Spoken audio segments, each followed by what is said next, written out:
Congratulations. Thank you, Excellency. The Acting Foreign Minister. Thank you, Foreign Minister, sir. And the Chief Secretary. Thank you, Chief Secretary. Okay. In terms of subsection 2 of section 104 of the Constitution, the President may appoint deputy ministers to assist any minister in the exercise of his or her functions. And whereas in terms of subsection 6 of section 104 of the Constitution, before taking office, a deputy minister must take before the President the appropriate ministerial oath in the form set out in the 3rd schedule. And whereas the President has duly appointed you, Fred Moyo and Kevin Matimbanyoka, as deputy ministers of the government of Zimbabwe. Now, therefore, I am Mnangagwa, President of the Republic of Zimbabwe, do call upon you, Fred Moyo and Kevin Matimbanyoka, to take the oath of deputy minister.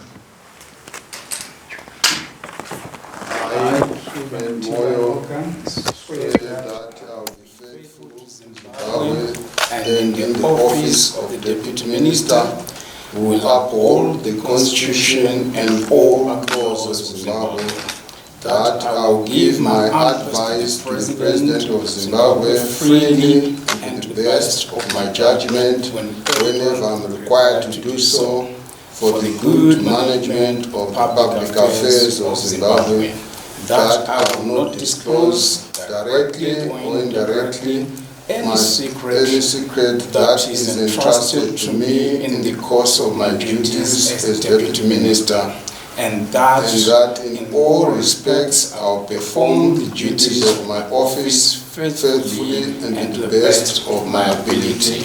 So help me God. I'm happy to be back here.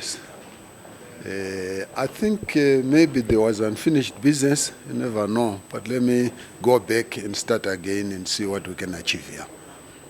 And you have been there before. What do you think? People say mining is the low-hanging fruit, especially to the Zimbabwean economy. It is a low-hanging fruit, but I think people also tend to underestimate the complexities of mining. So while it is a low-hanging fruit, there are certain things that mining demands that they must be done procedurally in a certain way in order to achieve the desired results. I think we mustn't forget that more than all other sectors of the economy, mining is an international business. Especially for Zimbabwe, we use equipment sourced internationally. We use skills, scientific formulas that are international. We trade the minerals internationally. If I give an example, if we have a mineral buyer who comes from the US, for example, who wants to come and buy a mineral from here, that's a top executive from China, from the US, coming into Zimbabwe to come and negotiate to buy our commodity. If you deploy a half-baked marketer at MMCZ, You lose. So those sort of things have to be corrected. If we don't, if you get equipment from maybe it's Germany, sophisticated, complex, and our companies are bringing that equipment in, sometimes we'll let them all buy whatever they want. Atenga Land Cruiser, Atenga Mazda, Atenga China, Atenga. Now the country has to keep space for half a dozen, 20 types of equipment.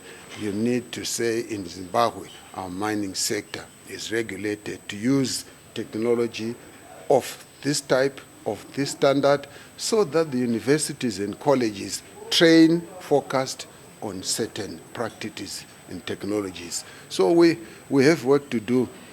By the way, if you look at the SME sector, I met my young man who is coming in as my colleague, Deputy Minister, and I say to him, by the way, there is something that your ministry forgets. He says, what? I said, small-scale miners are not mine. They belong to the mining industry technically, but they belong to SMEs administratively. So me and you must work together. It looks like a small thing, but the miners don't know who is their regulator, small ones. Small farmers, they know. Small hospitalities, lodges, they know. Health sectors, small nursing houses, they know. But miners, gray area. And of course, in the region, we are the only ones who are not yet automated in the way we manage tenement.